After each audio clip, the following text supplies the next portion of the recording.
우리가 신앙생활을 하다 보면 가지게 되는 어떤 기대들이 있습니다. 기대들이 있죠. 그런데 가만히 보면 우리가 가지게 되는 기대들의 대부분 뭐냐? 나의 신앙적인 노력에 상응하는 어떤 현실적인 보상이 주어지기를 기대하는 마음을 우리는 많이 갖게 됩니다. 이런 거죠. 내가 예수를 믿었으니까 예수를 믿지 않는 사람들보다 더 나은 현실적 보상이 있기를 바라는 거고, 같은 신앙을 가졌다고 해도 내가 더 열심히 신앙생활을 하니까 나보다 열심히 하지 않는 그 사람보다 더 나은 현실적 보상을 가지기를 원하는 이런 기대를 우리는 가지게 됩니다. 그런데 우리가 자주 마주하게 되는 현실은 어떻습니까? 내가 기대하는 것과 전혀 다른 현실을 맞이하게 됩니다. 때로는 예수를 믿지 않는 사람이 나보다 더 나은 현실 속에 살아가는 것을 보게 됩니다. 나보다 기도도 많이 안 하고 나보다 신앙에 열심이 없는데 나보다 더 나은 현실 속에 살아가는 그런 사람들을 볼 때도 있습니다. 그럴 때 우리는 어떻게 됩니까? 낙심이 되죠. 마음이 낙심이 되고 하나님께 원망이라는 것을 하게 됩니다. 그리고 믿지 않는 사람들이 우리에게 시편의 말대로 말한다면 내 하나님이 어디 있느뇨? 라는 이 조롱 섞인 질문을 듣기 이전에 내 안에서 내 스스로가 그런 질문 앞에 넘어집니다. 내 스스로가 말하는 거죠. 하나님은 과연 계실까? 도대체 하나님은 어디 계신 건가? 라는 스스로의 질문에 스스로가 낙심하고 절망하게 되는 순간들이 분명히 있을 겁니다. 아마도 우리가 원망하는 그 순간들이 대부분 이런 것들 아닐까요? 내가 원망하는 순간, 내가 불평하는 순간, 어쩌면 내 신앙을 어떤 현실적인 보상으로 주어질 것에 대한 기대가 무너졌을 때, 그때 우리는 낙심하고 실망하는 일들을 경험하게 되었으리라고 생각합니다. 아마도 내가 예수를 믿고 난 이후에 가졌던 모든 실망과 원망과 낙심은 바로 현실적 보상이 충족되지 않았던 순간이었다고 우리는 말할 수밖에 없을 겁니다. 저도 이 말씀을 준비하면서 제 자신을 돌아봤습니다. 내가 낙심할 때가 언제일까? 내가 정말 절망할 때가 언제일까? 라고 생각을 해본다면 결국은 그겁니다. 현실적인 보상이 충족되지 않았다고 느껴졌을 때 우리는 낙심과 절망이라는 것을 하게 되는 겁니다. 오늘 본문 역시 우리의 기대와 전혀 다르게 흘러가는 교회와 사도들의 현실을 우리에게 소개하고 있습니다. 오늘 말씀을 통해서 이런 걸 생각해 볼 겁니다. 현실적 보상을 기대하는 건 과연 정당한 일일까? 라는 걸 첫 번째로 생각하고, 우리가 그리스도인으로서 이 땅을 살아간다는 것은 어떤 의미가 있는지 두 번째 생각할 거고, 그리고 세 번째 생각할 것은 내가 그리스도인으로서 그래도 이 땅에서 어떤 책임을 감당해야 할 것인가 라는 이 부분에 대해서 여러분과 함께 먼저 나누려고 합니다. 우리가 오늘 본문을 이해하려면 사도행전 앞부분부터 다시 한번 되짚어 볼 필요가 있다고 생각이 듭니다. 여러분, 사도행전 1장은 어떻게 시작합니까? 승천하기 전에 예수님이 제자들에게 무엇을 말합니까? 너희는 어디를 떠나지 말아라. 퀴즈. 어디를 떠나지 말아라? 예루살렘을 떠나지 말아라. 뭘 기다려라? 네, 성령. 내가 주시고자 약속했던 그 성령을 기다려라 라고 말씀하십니다. 그리고 제자들은 예수님의 그 약속을 붙잡고 예루살렘에 머물면서 기도에 힘썼습니다. 그러던 어느 날 2장으로 넘어가 보면 그들에게 무엇이 임합니까? 약속하신 성령이 충만하게 임하게 됩니다. 그러면서 어떤 현상이 일어나냐면 그곳에서 성령 받은 모든 사람들이 다른 나라와 다른 민족의 언어로 말을 하게 되는 놀라운 현상이 일어나게 됩니다. 그리고 사람들은 그 소리를 듣고 대단히 놀라움을 금치 못합니다. 그리고 그 결과 3,000명이 예수를 믿게 되는 일들이 일어납니다. 거기서 끝나지 않습니다. 사도행전 3장으로 넘어가 보면 성전 미문에 앉아있는 안진뱅이, 날 때부터 걸어본 적이 없는 그 안진뱅이를 일으키는 놀라운 역사가 일어납니다. 그리고 그 결과로 남자만 5,000명이 회개하고 예수를 믿게 되는 일들이 일어납니다. 우리가 기대하는 현실과 너무 똑같습니다.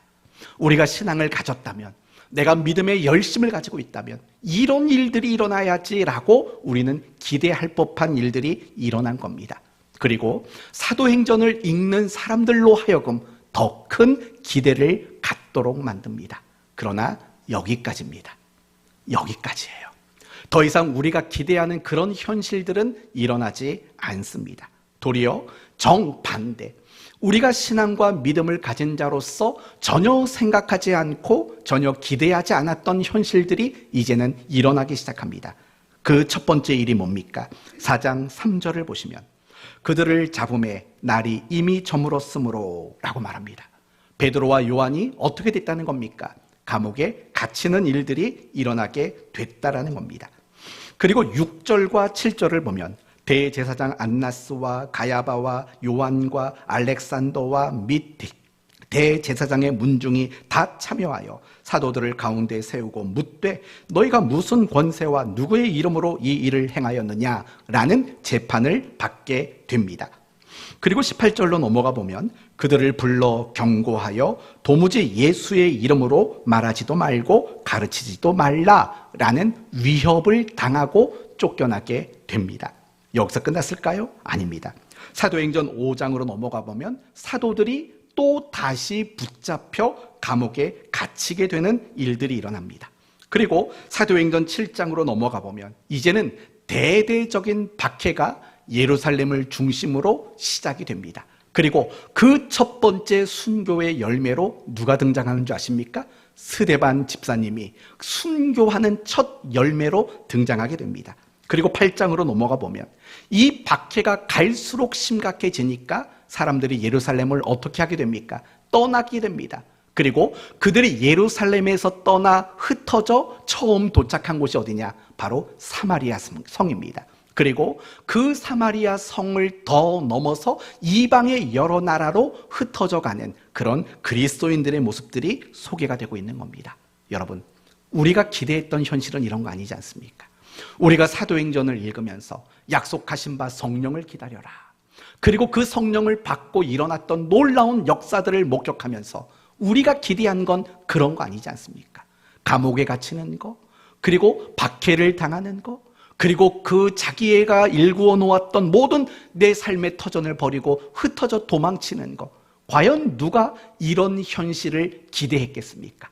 그러나 이 사도행전에서 이야기하고 있는 그리스도인들이 마주한 현실들은 전혀 기대하지 않았던 그런 현실들을 그들이 마주하게 되었다는 겁니다.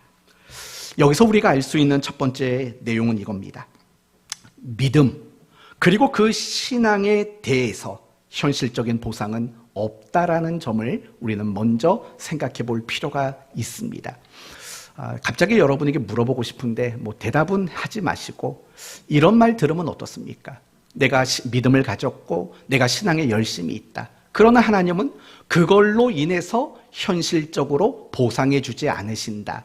이 말 달갑게 들리십니까? 아니면 불편하게 들리십니까? 잘 생각해 보십시오. 예를 들면 이런 거죠. 11조를 잘했더니 사업이 잘 되고 부자가 되는 그런 현실을 기대하지 말라는 겁니다. 또 이런 게 있죠. 내가 주의 일을 열심히 한다고 내 건강이 좋아질 것을, 그런 현실을 기대하지 말라는 거죠. 그런 게 없다는 거죠.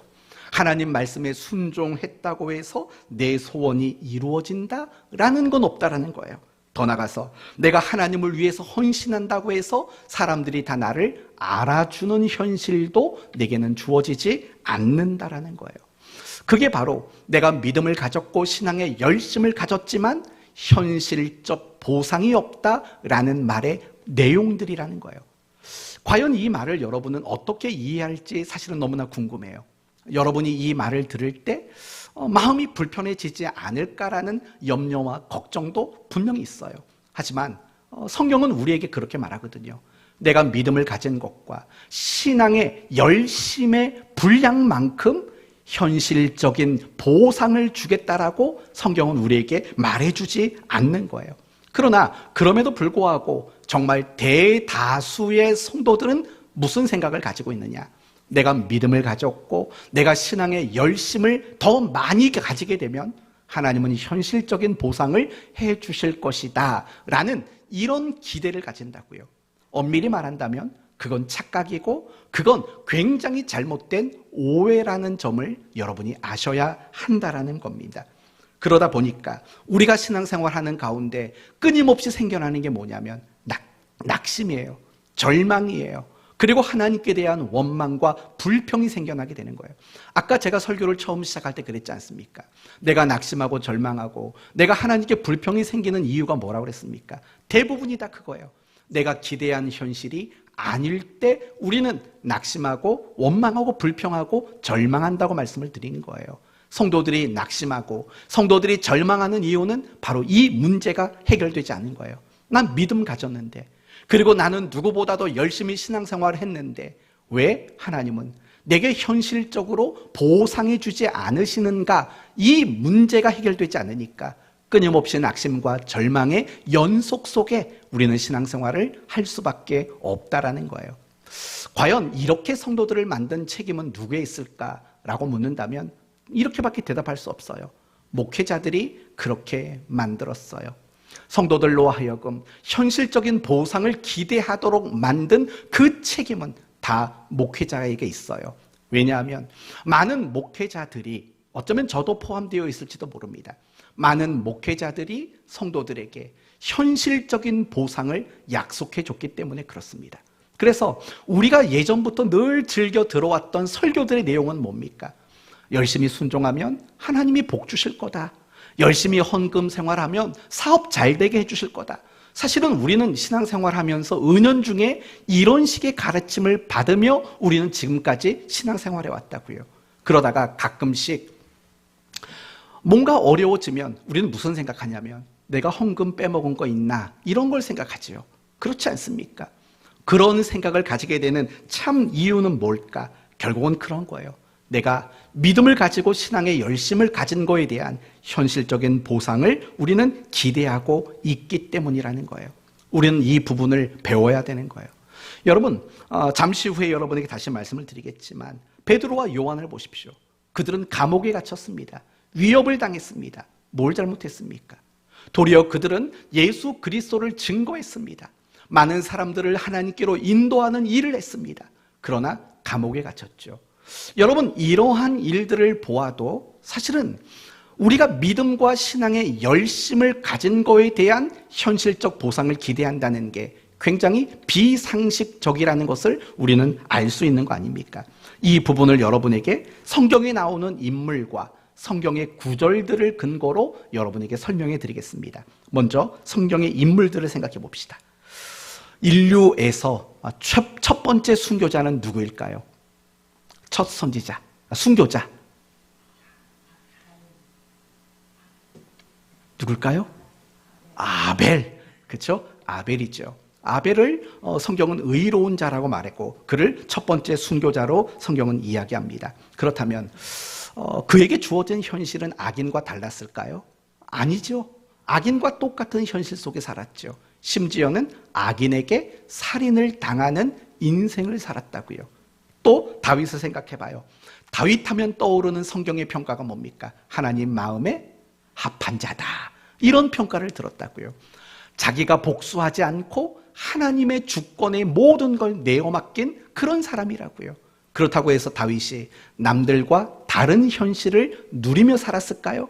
절대 그렇지 않았습니다.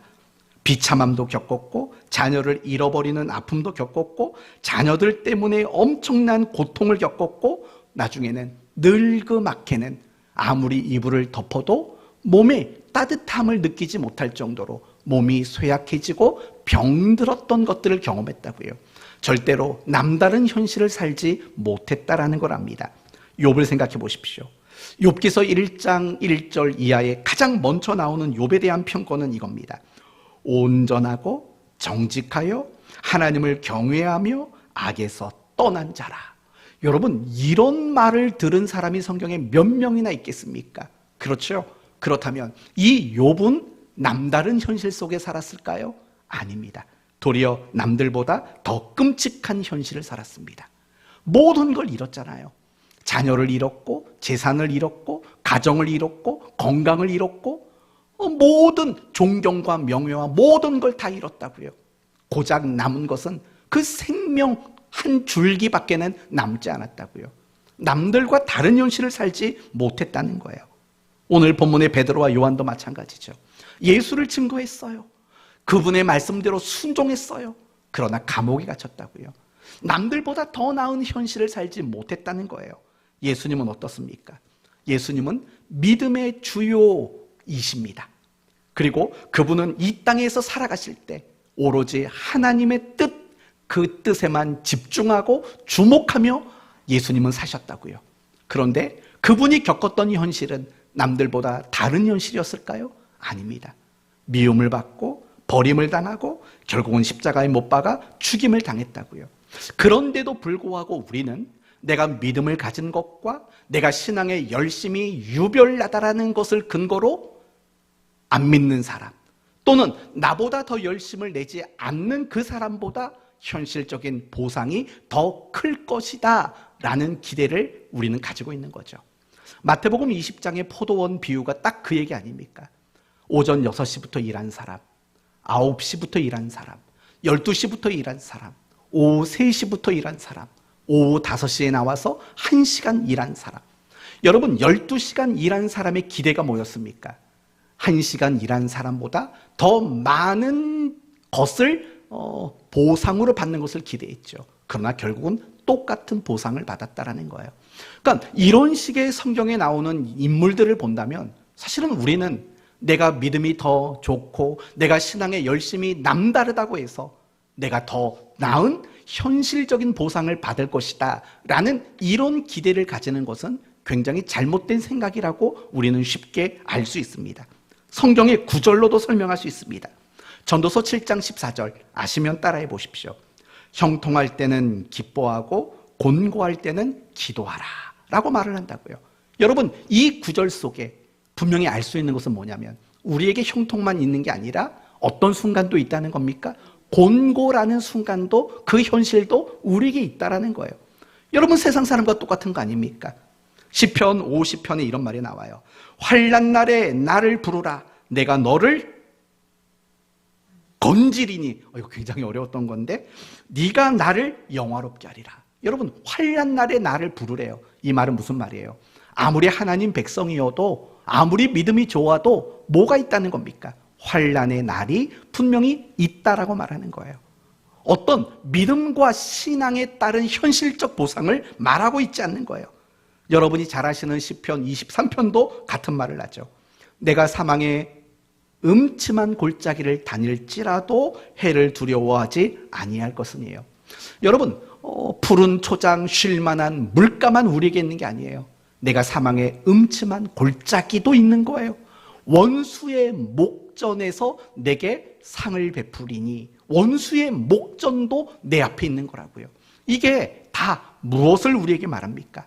믿음이 좋은 것과 신앙의 열정과 열심이 있는 것이 내 현실적 보상을 보장하지는 못한다라고 이야기하고 있다라는 거예요. 사랑하는 성도 여러분, 그래서 마태복음 7장에 뭐라고 말합니까? 너희는 어떤 문으로 들어가라? 좁은 문으로 들어가라. 그 좁은 문으로 들어가면 길이 넓어요, 협착해요? 협착하여 찾는 이가 적다고 말을 한다고요. 여러분, 우리가 좁은 문, 좁은 길에 들어선 자들이라면 과연 현실적인 보상이 있다는 겁니까?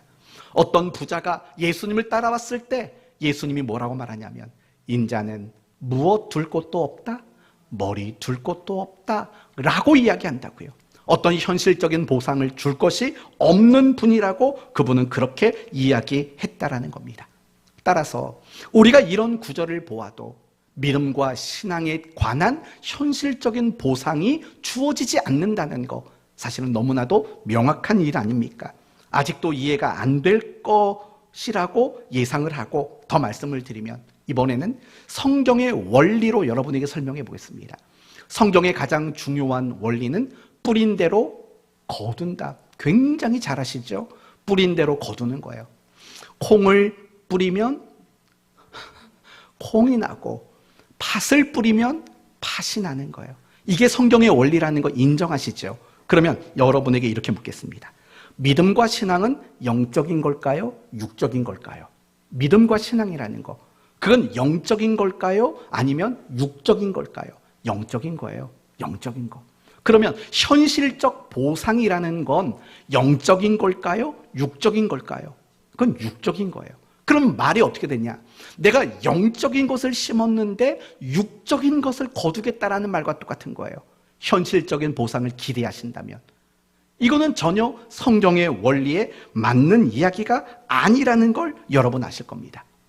그래도 여러분은 또 이런 생각도 하실지도 몰라요. 그럼 목사님, 11조를 열심히 해서 부자가 됐다는 사람은 뭡니까? 이런 질문할 수 있잖아요. 왜냐? 우리가 뭐 다니엘 기도회든지 무슨 간증이든지 이런 거 보면은 다 하는 얘기가 그거예요. 내가 순종했더니 하나님이 병 고쳐주셨더라 라고 얘기하잖아요.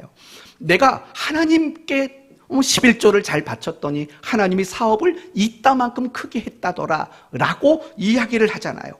어디 그뿐이에요?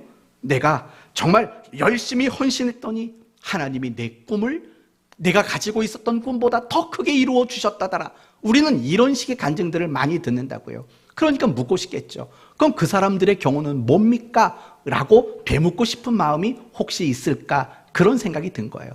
그럼 저한테 묻지 말고 그분한테 가서 직접 물어보세요. 그게 뭐냐고. 그래도 저한테 꼭 묻고 싶으면 제가 이렇게 대답을 드릴게요. 그건 하나님이 어떤 이유가 있어서 주신 거예요. 그 사람이 11조를 잘해서 부자가 된 게 아니라 그 사람을 부자가 되게 하시고자 하는 어떤 이유가 있었던 거예요. 그 사람의 불치병을 고쳐준 것은 그 사람이 열심히 봉사하고 수고해서 고쳐준 게 아니라 그 사람을 통해서 뭔가 하시려고 그 사람의 병을 고쳐주셨다고요. 분명히 우리는 다 알 수 없는 하나님의 그 어떤 이유가 그들에게 그런 보상 아닌 결과를 맞도록 만든 거예요. 적어도 그들이 경험했던 그것은 보상이 아니라는 걸 저는 여러분에게 말씀을 드리고 싶다라는 거예요. 사랑하는 성도 여러분, 만약에 그분들이 신앙생활 열심히 해서 그런 복을 받았다고 여러분이 확실히 확신하신다면 오늘부터 하나님께 원망을 좀 하기를 바랍니다. 하나님께 좀 많이 따져 물으시기 바랍니다. 왜냐하면 제가 볼 때는 그분들 못지않게 여러분들도 열심을 가지고 있기 때문입니다. 그분들이 만약에 보상을 받은 거라면 여러분 꼭 하나님께 따져 물으십시오. 그러나 굳이 따져 묻지 않기를 바랍니다. 왜냐? 그들은 보상받은 게 아니죠.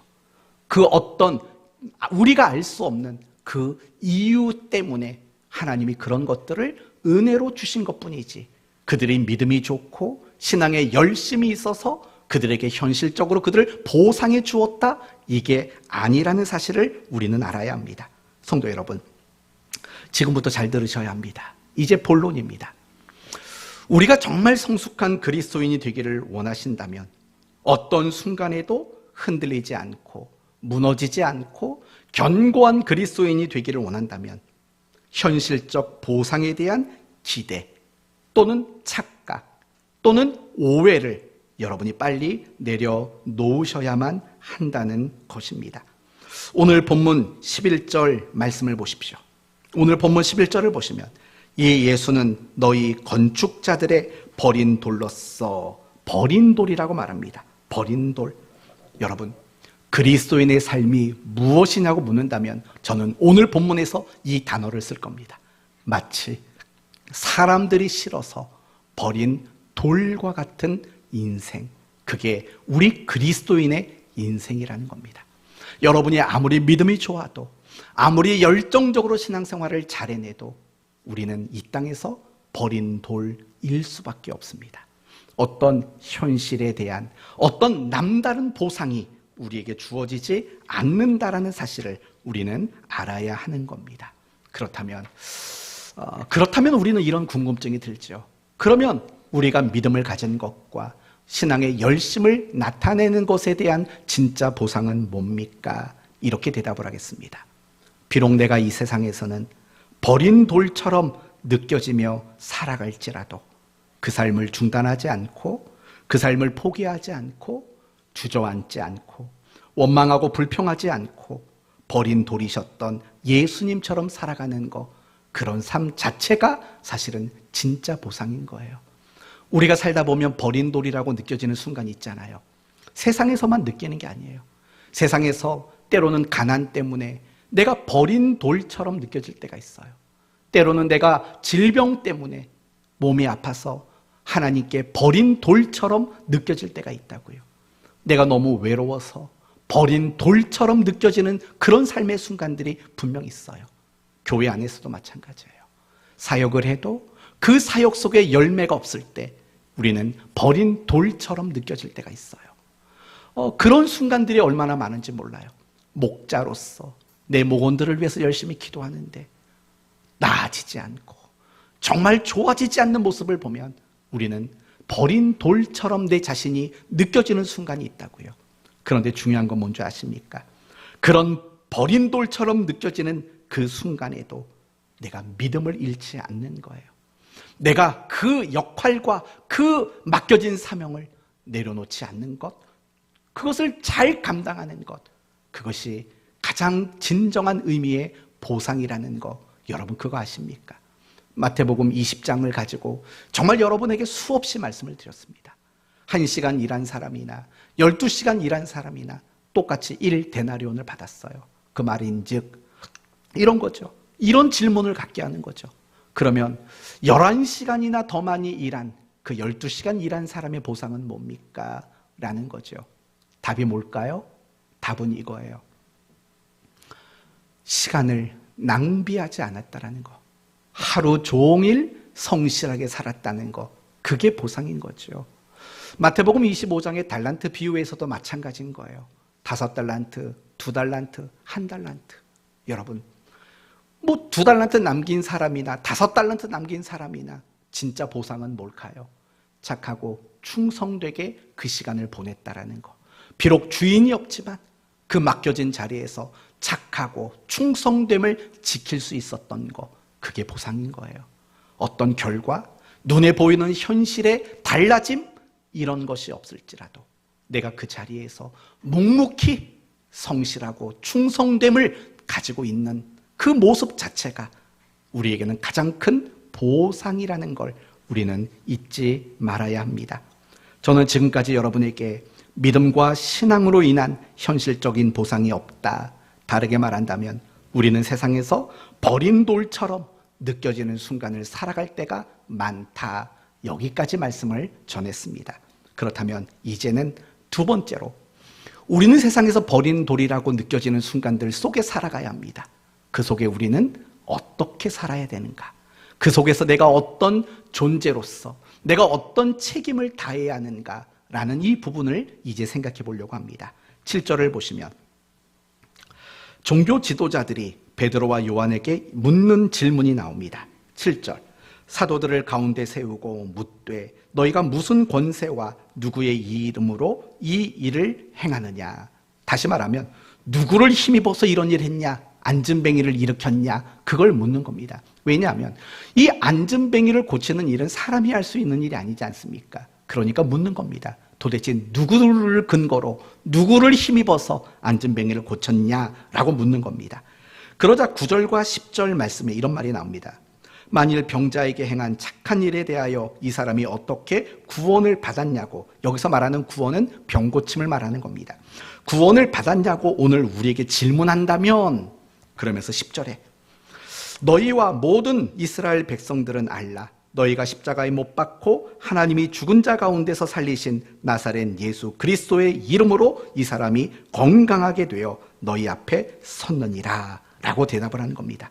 예수님이 하셨다. 예수님의 이름을 힘입어서 이 일을 했다. 이제 그러면서 베드로는 그들에게 예수님이 누구인가를 소개합니다. 11절 이 예수는 너희 건축자들의 버린 돌로서 집 모퉁이의 머릿돌이 되었느니라 라고 말을 해요. 여기서 우리가 주목할 단어는 뭐냐면 집 모퉁이의 머릿돌이 되셨다라는 말을 주목해 봐야 됩니다. 여러분, 머릿돌이 뭔지 아십니까? 우리 교회 들어오는 1층 입구에도 머릿돌이 있습니다. 자세히 한번 찾아보세요. 그러면 그 머릿돌에 뭐라고 쓰여 있냐면 건물 이름이 쓰여 있습니다. 그리고 몇 년도 몇 월 며칠에 이 건물이 지어졌는가가 써 있습니다. 그리고 이 건물을 지은 시공사가 어디였는가가 쓰여져 있습니다. 근데 여러분 잘 못 보셨죠? 왜냐? 중요하지 않으니까.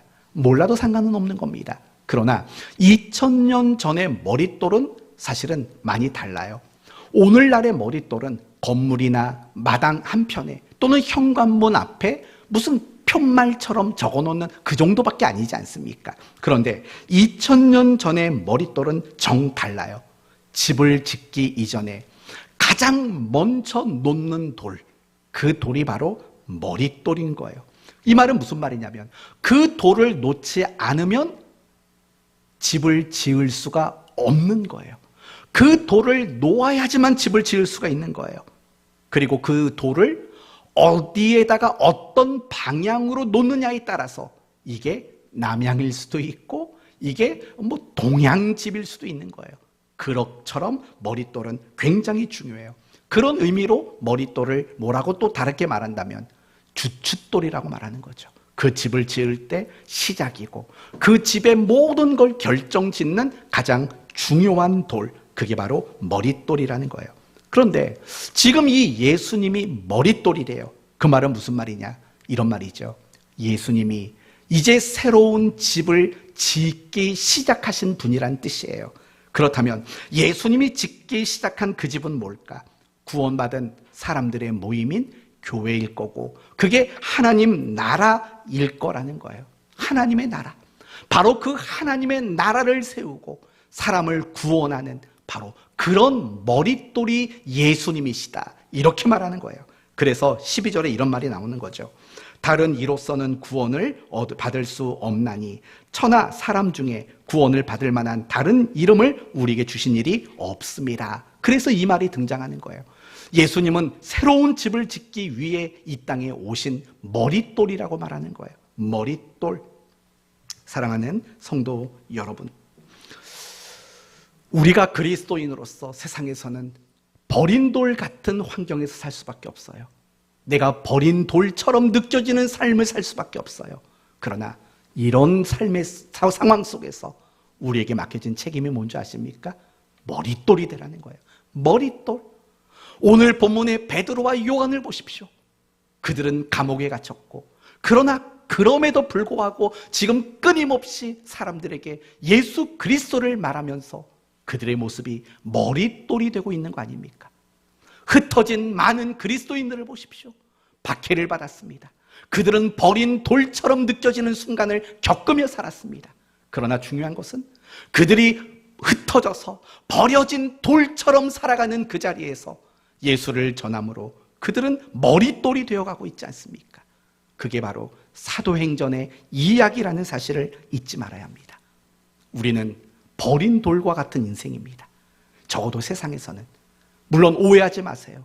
우리 존재가 버린 돌처럼 가치 없는 존재라는 게 아니에요. 우리가 세상에서 대우받는 것, 우리가 세상에서 살아가는 내 삶의 모든 환경은 버린 돌과 같을 수밖에 없어요. 그러나 중요한 것은 우리가 비록 세상 현실은 버린 돌처럼 느껴지는 현실이지만 그런 우리에게 하나님이 기대하시는 것은 내가 버려진 그 자리에서 하나님은 우리가 머릿돌이 되기를 하나님은 원하고 계신다라는 거예요. 사랑하는 성도 여러분, 이걸 우리는 잊지 않았으면 좋겠어요.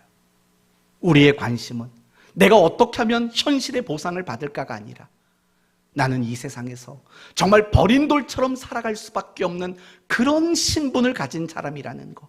그러나 내가 버려진 여기저기에서 하나님의 나라를 세우고 사람을 구원하고 내가 교회를 세워나가는 내가 이런 머릿돌이 되고자 하는데 더 많은 관심과 책임의식을 우리는 분명히 가져야만 한다라는 거예요. 여러분의 인생을 버린 돌이 되지 않으려고 노력하는데 허비하지 마십시오. 여러분이 가지고 있는 믿음과 신앙을 여러분의 현실을 바꾸고 고치는 데 쓰지 마십시오. 여러분의 믿음과 신앙은 버려진 그 자리에서 내가 머릿돌이 되어지는 일에 여러분의 믿음과 신앙이 쓰여져야 하는 겁니다. 그게 가장 정당한 신앙이고 바로 믿음의 모습이라는 겁니다. 사랑하는 성도 여러분, 우리는 머릿돌이 되어야 합니다. 사랑하는 교회 안에서 여러분은 머릿돌이 되셔야 합니다. 여러분의 일터 안에서 여러분은 머릿돌이 되셔야 합니다. 여러분의 가정 안에서 여러분은 머릿돌이 되셔야만 합니다. 그게 우리의 책임인 겁니다. 비록 세상에서 사람들은 내 하나님이 어디 있느냐라고 우리를 버린 돌 취급할 수 있습니다. 그러나 그런 상황에서도, 그런 자리에서도 우리는 머릿돌이 되는 것이 우리의 사명이고 우리의 책임이라는 사실을 우리는 잊지 말아야 합니다. 머릿돌이 어렵게 느껴지십니까? 그러면 디딤돌로 바꾸십시오. 개울가를 건널 때 물에 빠지지 않기 위해서 듬성듬성 놓아진 그 돌멩이, 그게 디딤돌이지 않습니까? 높은 마루에 올라갈 때 조금 편하게 올라갈 수 있도록 땅에 세워놓은 그 돌이 디딤돌 아닙니까? 우리가 그런 사람이 되어야 되는 거예요. 예수를 안 믿는 사람들에게 조금 더 예수님께 나올 수 있도록 기꺼이 내 몸을 디딤돌로 내어주는 것, 그게 머릿돌이 되는 거죠. 아직 신앙이 연약해서, 아직 신앙이 온전하지 못해서 흔들리고 있는 그들에게 기꺼이 나를 내어주어서 그들의 믿음이, 신앙이 온전해질 수 있도록 도와주는 디딤돌의 역할을 하는 것, 이게 우리의 사명이고 이게 우리의 책임이라는 거예요. 여러분은 섬김이 뭐라고 생각하십니까? 우리는 보통 섬김을 남들이 안 하는 일을 하는 거, 남들보다 더 수고하고 땀을 많이 흘리는 걸 섬김이라고 생각합니다. 물론 틀리진 않습니다. 그러나 성경이 말하는 섬김이란 내가 결국은 디딤돌이 되어주는 겁니다. 누군가에게 디딤돌이 되는 겁니다. 내가 하는 그 일이 아무리 하나님의 일이고 주의 일이라 할지라도 누군가에게 디딤돌이 되어주지 않는다면 그건 진정한 의미의 섬김이 아닐 것입니다. 여러분, 사랑이 뭐라고 생각하십니까? 사랑은 좋아라 좋아라 하는 게 사랑이 아니죠. 그 사람에게 기꺼이 나를 디딤돌로 내어주는 거죠.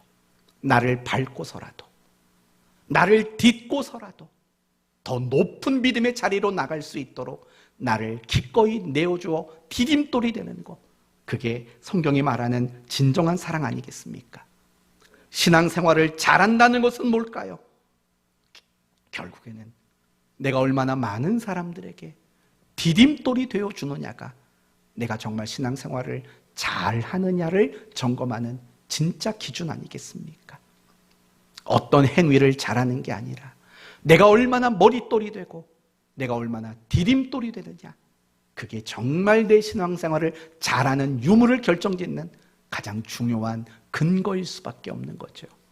성도 여러분, 우리 자신을 저로부터 해서 모두가 함께 돌아봤으면 좋겠습니다. 나는 머릿돌인가? 나는 왜 버린 돌이 됐습니까? 라고 아우성치고 원망하고 떼쓰고 불평하는 그 자리에만 있는 건 아닌가? 내가 버려진 그 자리에서 비록 모양은 버린 돌 모양이지만 그래도 그곳에서 나는 머릿돌이 되고 있는가? 나는 교회 안에서 정말 디딤돌이 되고 있는가? 혹 걸림돌이 되고 있진 않은가? 나는 진짜 섬김을 하고 있는가?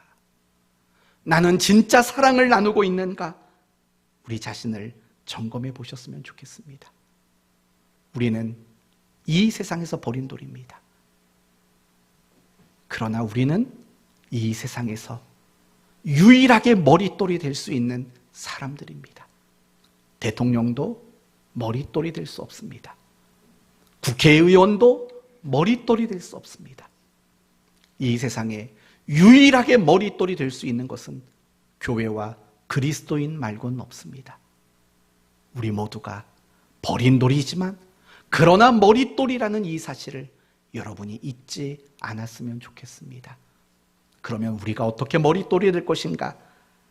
아주 간단합니다. 예수님처럼 살면 되는 겁니다. 오늘 본문을 보면 아주 흥미로운 모습이 나옵니다. 그게 뭐냐?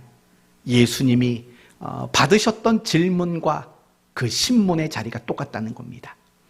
지금 제자들은 고위 공직자들에게 질문을 받았습니다. 누구 이름으로 이런 일 하느냐? 그런데 마태복음 21장 말씀을 보니까 똑같습니다. 예수님이 예루살렘에 입성하신 이후에 성전에 계실 때, 예수께서 성전에 들어가 가르치실 때 대제사장과 백성의 장로들이 나와 이르되 네가 무슨 권위로 이런 일을 하느냐? 또 누가 이 권위를 주었느냐? 라고 동일한 질문을 받습니다. 저는 이 베드로와 요한이 그 종교 지도자들에게 신문을 받는 이 모습 속에서 마태복음 21장에 나오는 그 예수님의 모습이 보였습니다. 예수님의 모습을 닮아가는 것, 그것만이 우리가 머릿돌이 될 수 있는 유일한 방법입니다. 능력 구하지 마십시오. 능력 없어도 됩니다. 뭔가 많이 가지는 것을 구하지 마십시오. 그런 것도 소용없습니다. 오로지 예수님의 마음을 품고 예수님이 따라가신 그 길만 가시면 됩니다.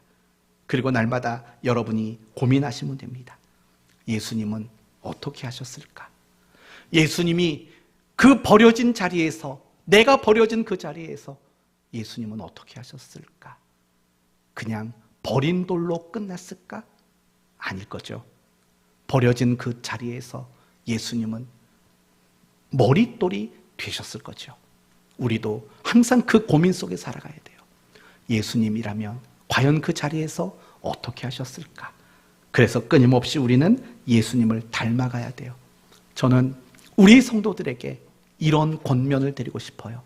정말 예수님을 닮아가고자 하는 그 간절한 마음이 있었으면 좋겠어요. 그러면 모든 게 해결되지 않을까요? 모든 게 해결될 수밖에 없습니다.